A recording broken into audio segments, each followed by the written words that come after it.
Welcome back to the Rick Smith Show. Now, here is Rick Smith. As I said at the start, it was 6 years ago. Hard to believe it's been that long. And it's not going to happen that we're not going to wait 6 years to get my next guest back on. But it was 6 years ago that I talked with Jason Stanford about Jade Helm 15. And again, when I went back and I looked at my notes, I'm like, I forgot all about that bit of crazy. And in fact, I had to remember it and bring it up. But it's just gotten worse and worse as we forget what happened, just a couple of years ago. So it's easy to forget history, kind of easy to rewrite it as well, which is why I've asked Jason Stanford to come back and talk with us. Jason's an author. He's also the Chief Officer of Communications and Community Engagement for one of our country's largest school districts in Texas. He's got a book out, Forget the Alamo. One of those things where maybe everything we knew about the Alamo, not actually accurate. But here to share some thoughts on, that and Jade Helm 15. I've got Jason Stanford here. Jason, thanks for taking time for us.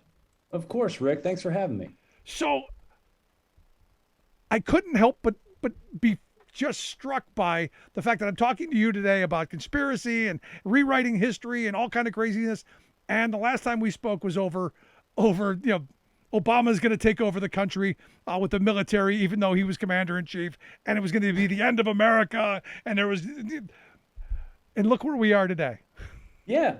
Back then, Jade Helm was this wild conspiracy theory about how this secret conspiracy was going to take over our country, which was pretty much how January 6th played out. A wild conspiracy come to life. Back then, it was a hypothetical. Now they're just LARPing it. And the only difference is the day of the week. Back then it was crazy. Right now it's Tuesday. Yeah. No, I mean, it's nuts. And, but here's the thing. I go back to that Jade Helm thing and I remember, it got crazy and then it got even crazier. Kind of like today, we've got your mainstream kookery and then you've got the Q kookery who have gone it even further. They tied Jade Helm 15 to an asteroid or a meteor coming to destroy the planet. And it was all kinds of nuts that went on even further than the Obama's taking over the world. Yeah. And I hate to bring it back to Texas, but being a Texan, I just have to. When the abortion bill passed and I saw all those reporters out there say, well, it looks like all the alarmists were right. I'm like, yeah, we've been telling you all along. When Jade Helm happens, we said, this is crazy talk and it's dangerous. And all you guys said, oh, it's just crazy talk. Not you, but the mainstream journalists were like, oh, this is just crazy. We don't have to take it seriously. In Texas, the crazy talk is legislated into law.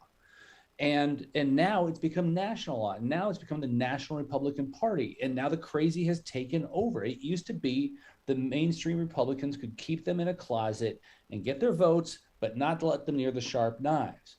And it's just not that way anymore. Now they're all terrified of these people. Kevin McCarthy looks like the biggest coward in the world because he can't say no when they say the sky is, magenta and it's blue. Yeah.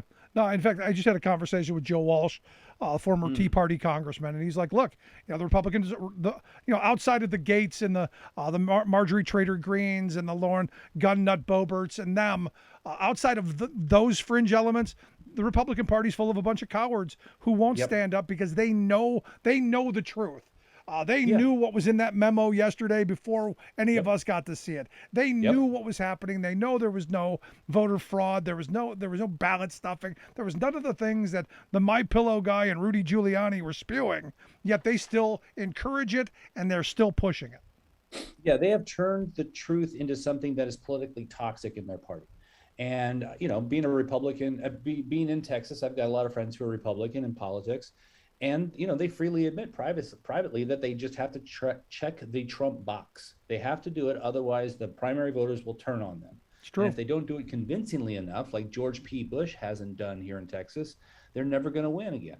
And the only way you can win a Republican primary now is to prove you are loyal to Trump. Yeah. It has survived his presidency. No, I think that is what is going to make wins in 2022 possible, even here in Texas. Yeah, and I think the perfect example of what you're talking about is happening in Ohio with Representative Gonzalez, who was an Ohio State football hero, beat Michigan single-handedly. I mean, he was on the level of gods until he came out against Trump, and now they're ousting him from the party. So it's not just Texas; it's places like Ohio as well. I do want to get to the book though. Forget the Alamo. Why should we forget the Alamo? Well, it's kind of like what with Trumpism today. Telling the truth has become politically disloyal in Texas, and it's funny. I keep trying to explain to people. We know George Washington owned slaves. We're comfortable with that. We can hold these two truths in our head at the same time, that they enslaved people, but also created the greatest democracy in world history. We can hold these two things in our head at the same time, but Texans can't. It's like we never got rid of our lost cause history.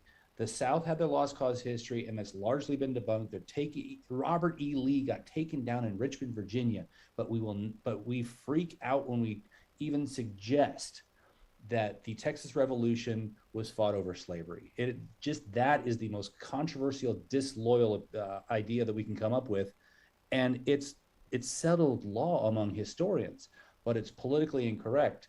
And that's why when we had a book event, I have two other co-authors, so I say we had a book event at the State History Museum. The lieutenant governor canceled it on us because he did not want the State History Museum to sanction our book by hosting a discussion of it. We were banned by the State History Museum for deigning to want to talk about state history. But again, this is that mindset, because we can't talk about history unless it's the approved Texas history. And Exactly. Look, Texas has an overweighted power in this entire country, because most of what's written in textbooks comes out of freaking Texas, where we could take we take Benjamin Franklin out of history, but we could put Phyllis Schlafly in. Yeah. Actually, it was Thomas Jefferson we took out, but I get you. So with the Alamo, it was really weird. So the fight on the State Board of Education wasn't whether or not it was fought over slavery or not. It was whether we were going to include Tejanos as heroes of the Texas Revolution alongside Davy Crockett and Jim Bowie and William Barrett Travis. And so the compromise was they wrote into state law that all seventh graders in Texas, when they took Texas state history, had to be taught that all of the people who died at the Alamo were heroic. Nowhere else in Texas state curriculum are we required to teach children that anyone was heroic. Not Neil Armstrong, not Sam Houston, who actually won the dang war, not anyone who liberated Europe from fascism, just those 200 or so dudes who died at the Alamo in a place they never should have been in the first place. What about the people on the other side? Are they heroic too? Oh no, they're still bad. They're evil. Oh, okay. Because we did that with the Civil War. That I did a tour here in Gettysburg, where the guy who was giving the tour was like, even the Confederates, and this and all that, they were all heroes. I'm going, no, one side was traitors. Yeah, that's reality. There's no reality. There's no world where both sides can be heroes. One side's the bad guy. Yeah, exactly. But it's so interesting how we've evolved so far beyond this lost cause history of the South. It used to be valorous. It used to be over states' rights. I even had one Civil War reenactor swear to me that the Civil War was fought over the hat tax in South Carolina. But broadly speaking, that's considered a ridiculous idea. In Texas, it's state law. Wow. They created, as a response to the 1619 project, the Texas legislature passed the 1836 project, which is when the Texas Revolution was won. And that meant the state legislature created a board of historians to advise the governor on a, quote, patriotic version of Texas history. And what they're going to do is print up brochures extolling the business-friendly virtues and values found in Texas history and give it out to people at the DMV when they get their driver's license. So not only are we politically correct here, we're also extraordinarily dumb and wasteful.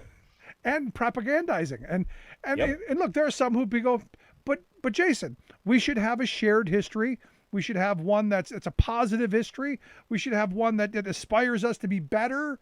We don't want to look at all the ugly, dirty, nasty blood and guts kind of stuff. We want happy stuff. There's enough hate in the world, Jason. I completely agree with you that there's enough hate in the world. But the way this history has been taught for so long is that it has turned Mexican Americans in Texas into second-class citizens in a state that used to be their country. Over and over again, talking to Hispanics in Texas, we were told that they would walk in with their white friends in 7th grade into the Alamo on a field trip, walk in as Texans and come out as Mexicans and Americans. And I have a friend, he grew up in the 60s and 70s in San Antonio, and after school, they would play Alamo, right? And all the white kids would be on one side, and all the brown kids would be on the other. except when they played it, the white kids won. This is told as a story of white supremacy to the point where most Hispanics in Texas, according to a recent poll, don't know who won the Battle of the Alamo. Wow. When the Mexicans did. Yeah, this is told as a story of good and evil, and it's perverted to the extent where Mexican Americans in Texas internalize that they are the bad guy. And that does two things. One, it either really makes them mad, or two, it makes them disassociate with their own state's history. And they just consider the creation myth of Texas as white people's history.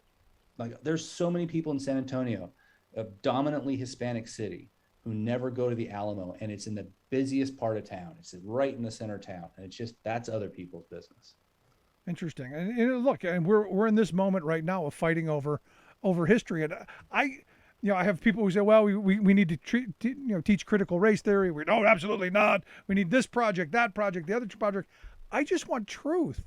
I just want my kids to be presented with what actually happened, and give them the tools to critically examine, think about, and come to some conclusions on all sides, good, bad, indifferent. Isn't that what education should be about? Well, that's what societies are supposed to be about. We're supposed to evolve in our understanding of ourselves. And we get smarter as we go on. A couple hundred years ago, long division was taught at Yale. We get smarter as we go on as a people, not just individually, but because we learn from each other. And if we have politicians enforcing a primitive and false understanding of our own history, we don't evolve. That's what happened in the Soviet Union, where that now they're just willing to believe anything. When I lived there in 92, 93, Russians had paintings of UFOs on the wall. They believed anything in Russia because they'd been lied to for so long. This kind of thing trains a people, an entire society, to be lied to. And that explains Texas about as well as anything. No, that's great. I mean, but it puts us in the place that we're in now, because I'm sitting here in this moment going, I don't know how we've become this polarized country over a vaccine where you go, this could save your life. Where 20 years ago, I don't know that it would have been this big of a divisive issue. Everyone has their own. And thank you, Trump administration, alternative reality. They've got their own alternative facts. We've now got alternative histories. I mean, was it Glenn Beck who wrote the book about the founding fathers, where he got an opinion from George Washington's horse?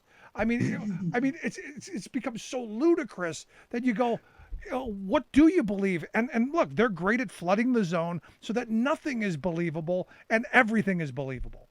Well, it depends, frankly, Rick, on which end of the horse he got his opinion from.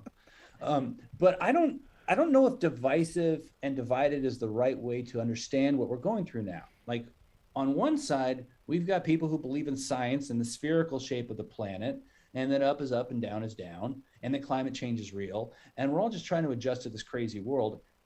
It's not that there are two different opinions. It's that there's one truth, and then there's the crazy drunk uncles who you don't want to sit next to at Thanksgiving are slowly taking over the world because the guardrails have fallen. Objective journalism has allowed them in to teach us all that, there are two sides and we're divided. We're not.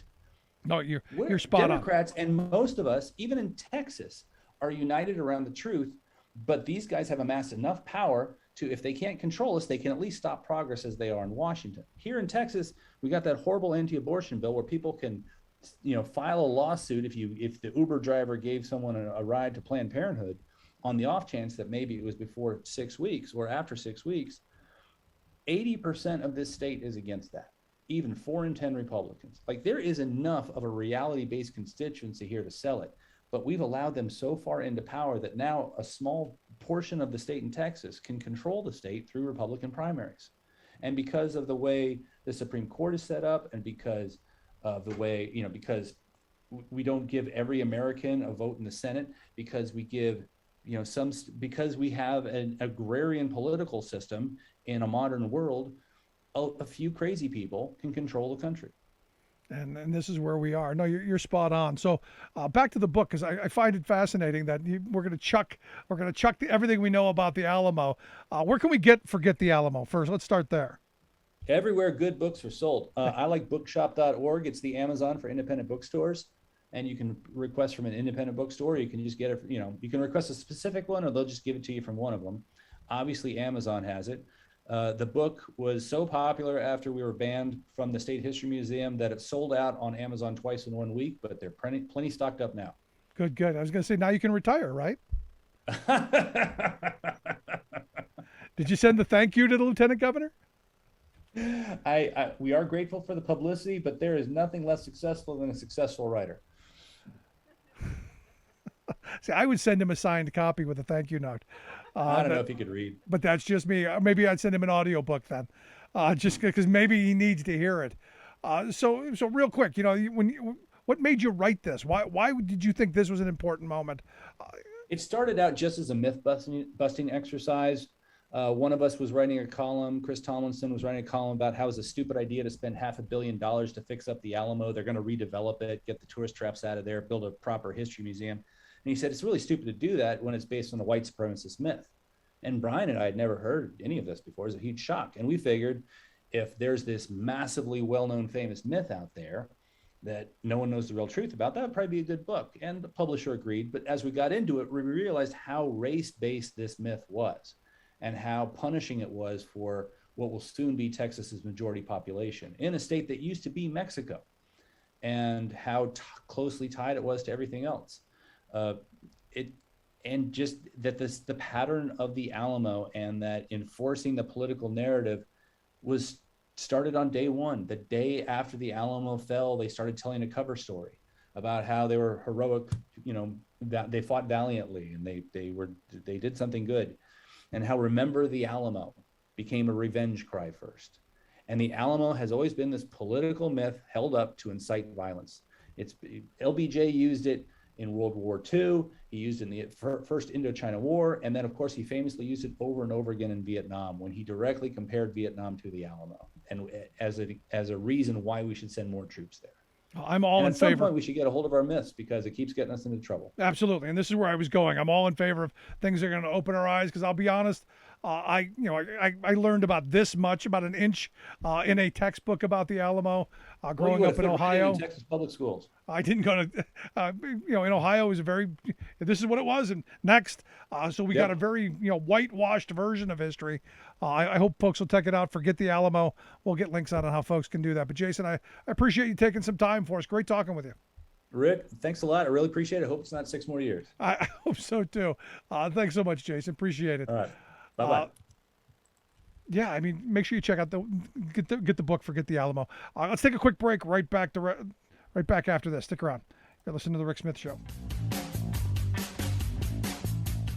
Remembering that united we bargain, divided we beg. Rick Smith. Here at The Rick Smith Show, we don't accept corporate advertising. Never have, never will. In fact, we spend most of our time giving corporations the finger. We don't stop the show every few minutes to sell you supplements, beet juice, or whatever snake oil the right-wing loonies are pawning. That's because we're not sellouts. It's also because we're supported by our friends in labor and by people like you. If you like what we do, become a patron by going to patreon.com/Rick Smith Show. That's patreon.com/Rick Smith Show. Give what you can, if you can, and help us fight for the working class majority. Because together we bargain, divided we beg. Thank you for tuning in.